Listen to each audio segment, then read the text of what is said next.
informasi dan inspirasi. Pro 1.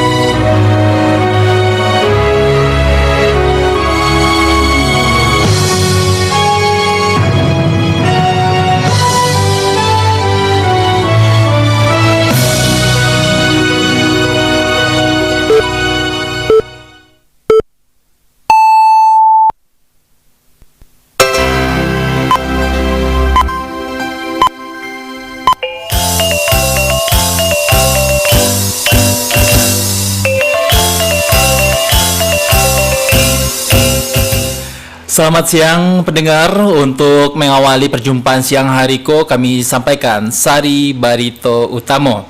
Persiapan haji tahun 2027 dimatangkan Sekjen Kemenhaj dan Umrah RI apresiasi kinerja Sumatera Barat. Pemerintah Kabupaten Agam resmi meluncurkan program pariwara anti korupsi tahun 2026. Buletin Barito Minangko dibacakan oleh Dedi Putra. Persiapan haji tahun 2027 dimatangkan Sekjen Kemenhaj dan Umroh RI apresiasi kinerja Sumatera Barat. Berikut laporan Joni Marbeta.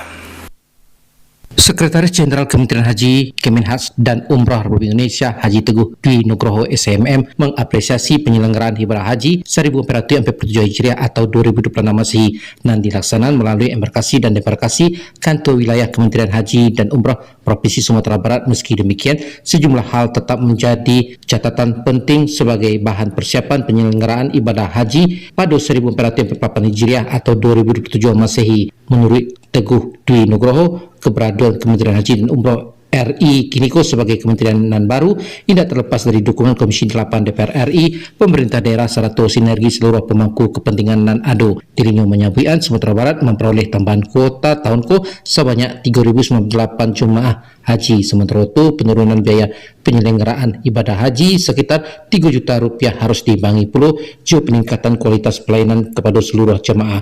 Lebih lanjut, Teguh memiliki latar belakang di Kementerian Keuangan Republik Indonesia itu menegaskan terdapat beberapa aspek yang menjadi perhatian dalam evaluasi penyelenggaraan haji 1447 Hijriah. Di antaranya adalah pemenuhan syarat istitaah, kesehatan, ketepatan waktu pelunasan biaya perjalanan ibadah haji BPIH, serta kejelasan proses penggabungan mahram maupun pendamping jemaah haji. Catatan-catatan kita, beberapa evaluasi yang ini mendapatkan atensi dari Kementerian Haji Indonesia dan juga Arab Saudi.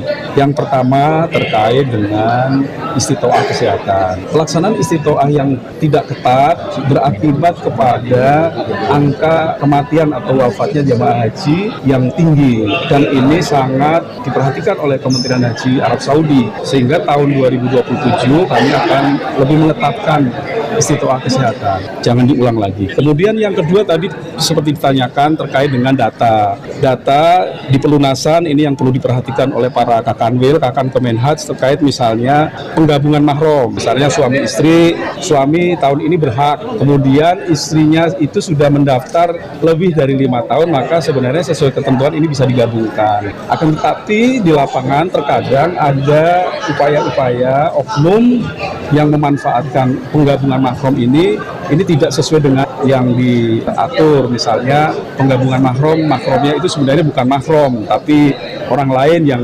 dimahram-mahramkan. Kemudian ada namanya pendampingan lansia. Ada juga penggantian, ada yang jamaah haji yang sudah wafat sesuai ketentuan kan bisa diganti oleh ahli warisnya.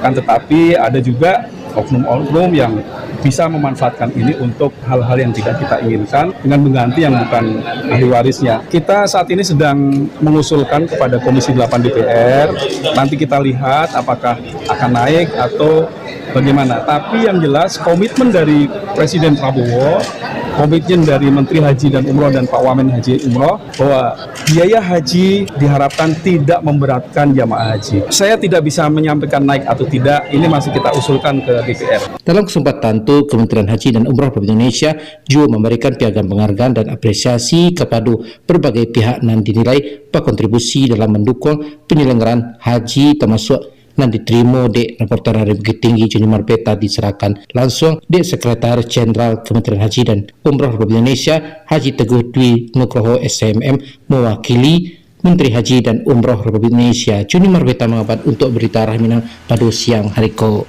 Pemerintah Kabupaten Pasaman Barat menerima penghargaan dari Kementerian Haji dan Umrah Republik Indonesia atas dedikasi dan sinergitas dalam pembinaan pelayanan sarana pemberangkatan jemaah haji tahun 1447 Hijriah atau 2026 Masehi.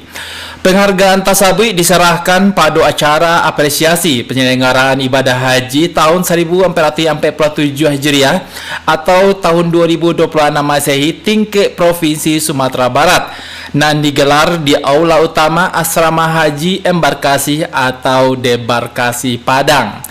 Dalam sambutannya, Sekjen Kementerian Haji dan Umrah RI Teguh Dwi Nugroho menyampaikan terima kasih kepada seluruh Bupati dan Wali Kota se-Sumatera Barat atas kerjasama dan dedikasi dalam memfasilitasi serta memberikan pelayanan yang luar biasa kepada jemaah haji. Pemerintah Kabupaten Agam resmi meluncurkan program pariwara anti korupsi tahun 2026. Berikut laporan Alwan Ahmad Fauzan. Berani lawan.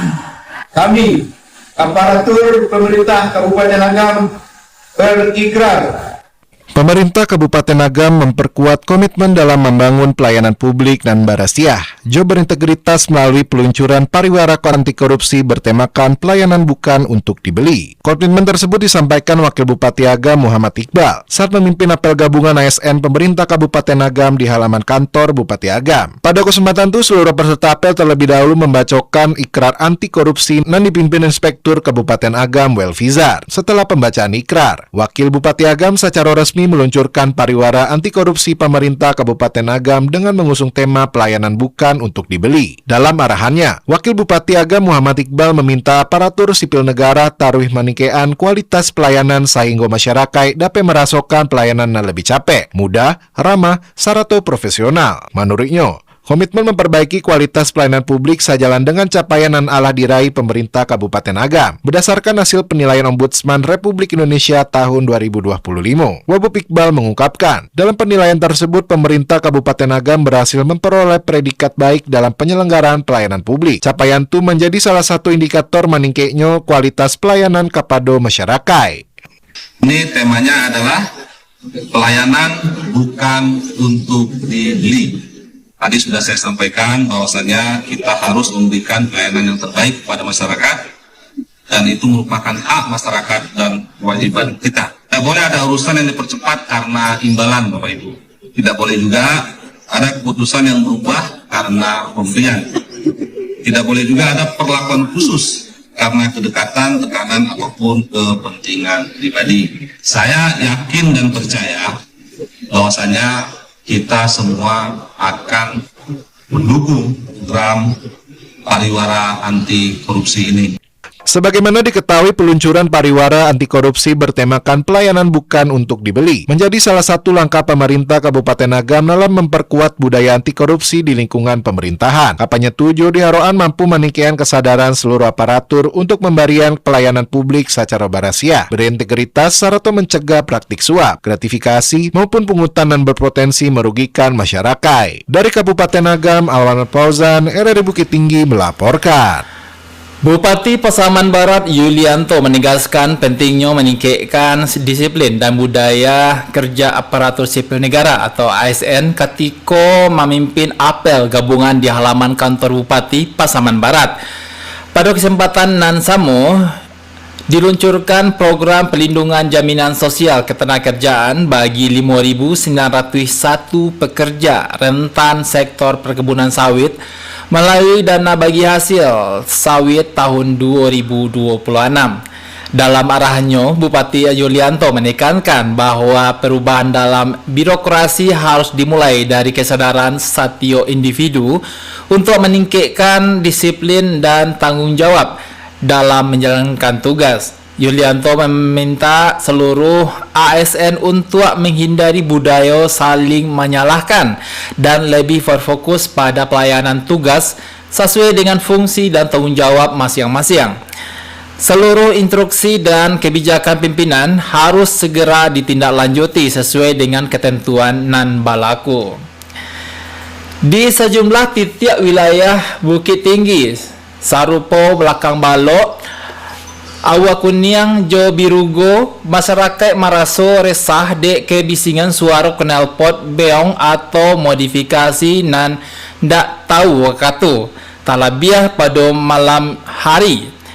Keresahan ko ditanggapi rancak de Ibda Azriandi nan bertugas sebagai KBO Satlantas Polres Bukit Tinggi. Berikut laporan Nur Afni Susilawati.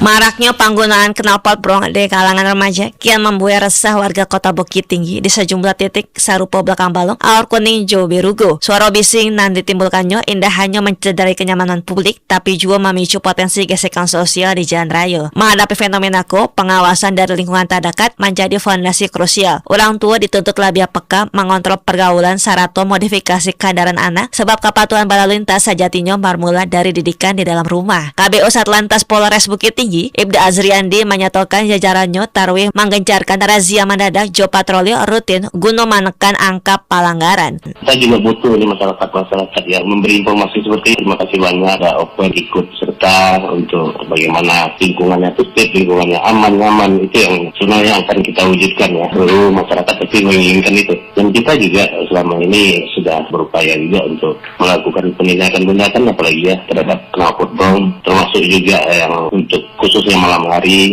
dan juga malam sampai pagi ke malam minggu terutama kita sudah laksanakan ini rutin. Itu tidak ada toleransi lagi buat kita yang namanya knalpot brong, apalagi knalpot racing ya yang sangat-sangat mengganggu baik kenyamanan terutama pendengaran kita ya. Selain penindakan represif di jalan, penegak hukum juga mengimbau adanya pendekatan persuasif dari elemen masyarakat. Kolaborasi lintas sektor ko diharapkan mampu membangun kesadaran kolektif tanpa harus selalu berujung pada sanksi tilang. Jadi juga kerjasama dari masyarakat, terutama orang tua ini, orang tua yang anak-anaknya tidak sesuai dengan ketentuannya kendaraannya ya tolong dibantu kami untuk menertibkan minimal di rumahnya sendiri. Karena yang kita lakukan ini kalau bukan dari bantuan dari masyarakat atau orang tua sendiri, kita juga mungkin kewalahan ya. Kalau tidak ada kita secara bersama-sama untuk mengurangi knalpot brong ini. Karena awalnya itu pasti dari rumah ya. Hanya anak saya. Kita pun sudah melaksanakan selama ini sosialisasi di sekolah-sekolah,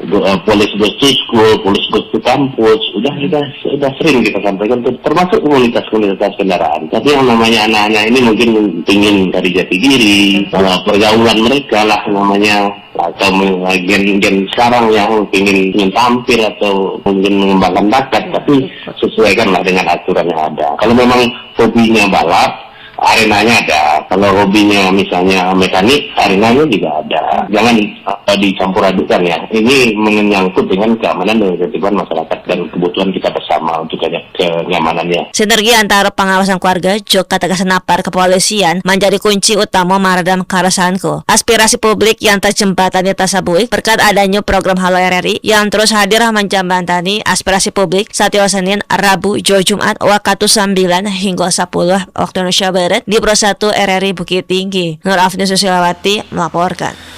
Jajaran Satuan Reserse Narkoba atau Satres Narkoba Polresta Bukit Tinggi berhasil mengamankan seorang residivis berinisial MAP nan ala 3 kali keluar masuk Panjaro dengan barang bukti 62 paket narkotika jenis sabu siap edar. Kasatres Narkoba Polresta Bukit Tinggi AKP Muhammad Arfi menyalehkan Pengungkapan kasus ko bamulo dari laporan masyarakat nan meresahkan dengan aktivitas peredaran narkoba di kawasan Kelurahan Campago Ipuah, Kecamatan Mandiangin, Kota Selayan, Kota Bukit Tinggi.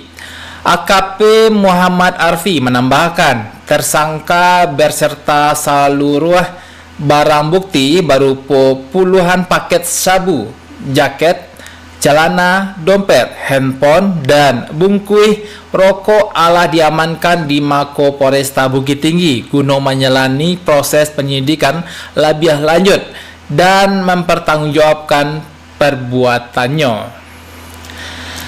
Kontingen Pramuka Kabupaten 50 Kota mengusung misi kemandirian dan penguatan swasembada pangan pada ajang Jambore Nasional 2 Baleh di Cibubur. Berikut laporan Irsyad.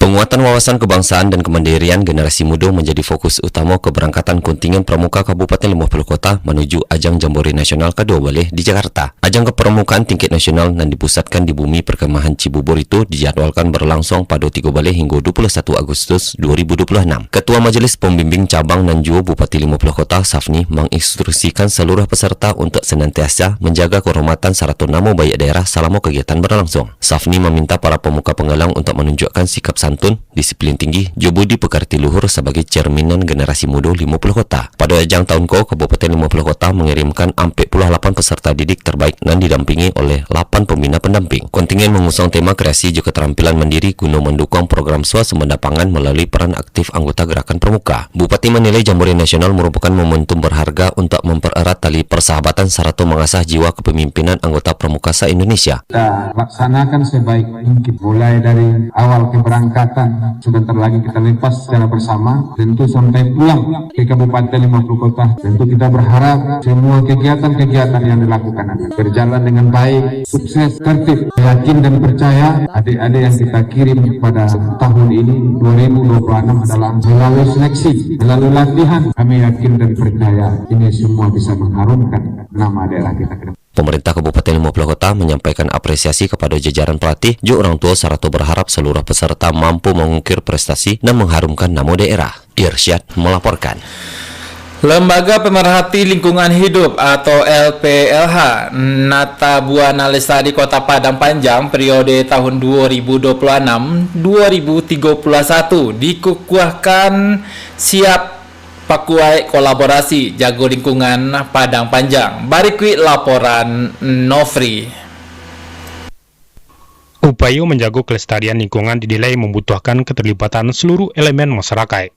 Pemerintah serta organisasi pemerhati lingkungan perlu bersinergi untuk menghadirkan aksi nyata dalam menjaga kebersihan kelestarian alam sekaligus mendukung pembangunan berkelanjutan. Semangat kolaborasi tersebut mengemuka dalam pengukuhan pengurus Dewan Perwakilan Daerah atau DPD Lembaga Pemerhati Lingkungan Hidup LPLH Nata Buana Lestari Kota Padang Panjang periode 2026 hingga 2031 di Balai Kota Padang Panjang Rabu lalu.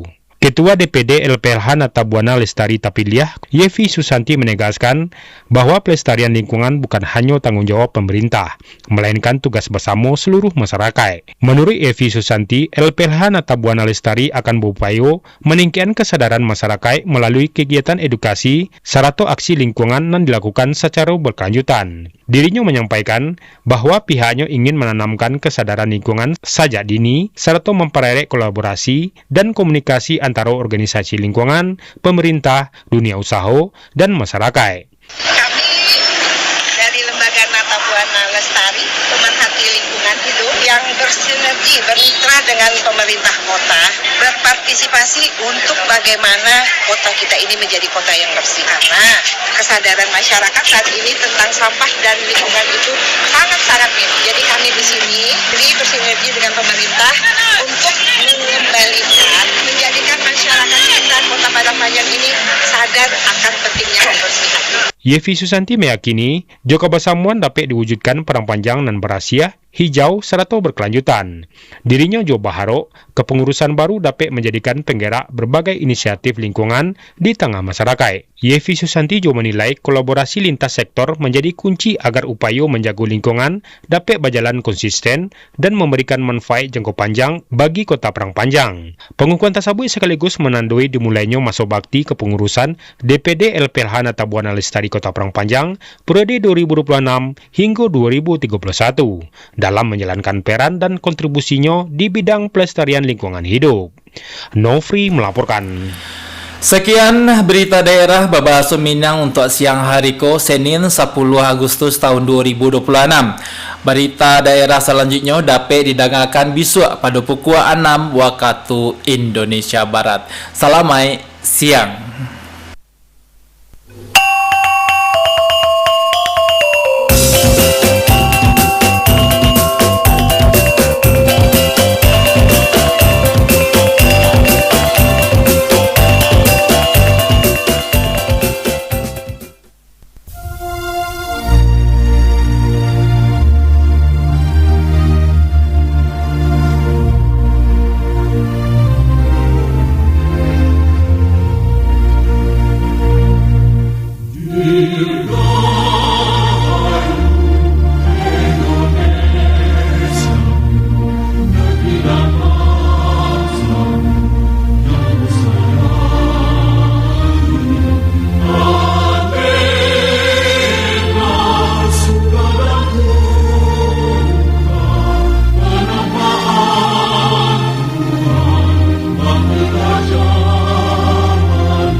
Pro 1.